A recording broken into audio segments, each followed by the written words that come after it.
The man I'm talking about was not a Scrooge now. He was a kind, a decent, a mostly good man, generous to his family and upright in his dealings with other men, but he just did not believe in all of that incarnation stuff which the churches proclaim at Christmas time. It just did not make sense, and he was too honest to pretend otherwise. He could not swallow the Jesus story about God coming to earth as a man. He told his wife, "I'm truly sorry to distress you, but I'm just not going with you to church this Christmas Eve."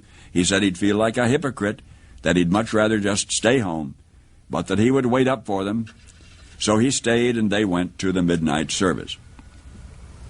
Now, shortly after the family drove away in the car, snow began to fall. He went to the window to watch the flurries getting heavier and heavier. Then he went back to his fireside chair, began to read his newspaper.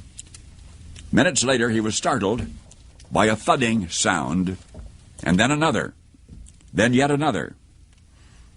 At first he thought somebody must be throwing snowballs against the living room window. But when he went to the front door to investigate, he found a flock of birds huddled out there miserably in the snow. They had been caught in the storm. In a desperate search for shelter, they had tried to fly through his large landscape window. That was what had been making the sound. Well, he couldn't let those poor creatures just lie there and freeze. So he remembered the barn where his children stabled their pony. That would provide a warm shelter. All he would have to do is direct the birds into that shelter.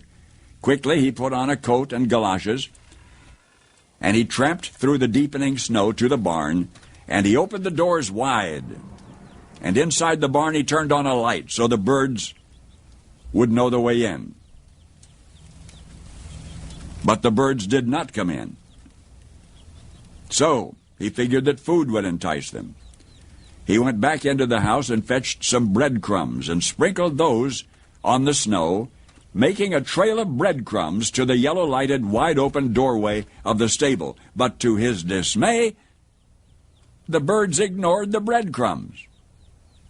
The birds just continued to flop around helplessly in the snow. He tried catching them. He could not. He tried shooing them into the barn by walking around them, waving his arms, but instead they scattered in every direction except into the warm, lighted barn. And that's when he realized that they were afraid of him. They were afraid of him. To him, he reasoned, "I'm a strange, terrifying creature. If only I could think of some way to let them know that they can trust me, that I'm not trying to hurt them but to help them." But how? Any move he made tended to frighten them and confuse them. They just would not follow. They would not be led or shooed because they feared him.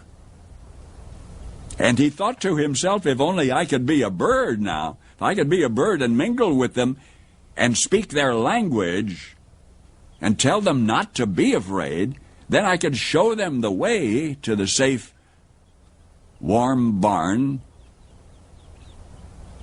But I would have to be one of them, wouldn't I? So they could see and hear and understand. At that moment, the church bells began to ring. The sound reached his ears above the sounds of the wind, and he stood there listening to the bells. Adeste Fidelis. Listening to the bells pealing the glad tidings of Christmas, and he sank to his knees in the snow. Paul Harvey,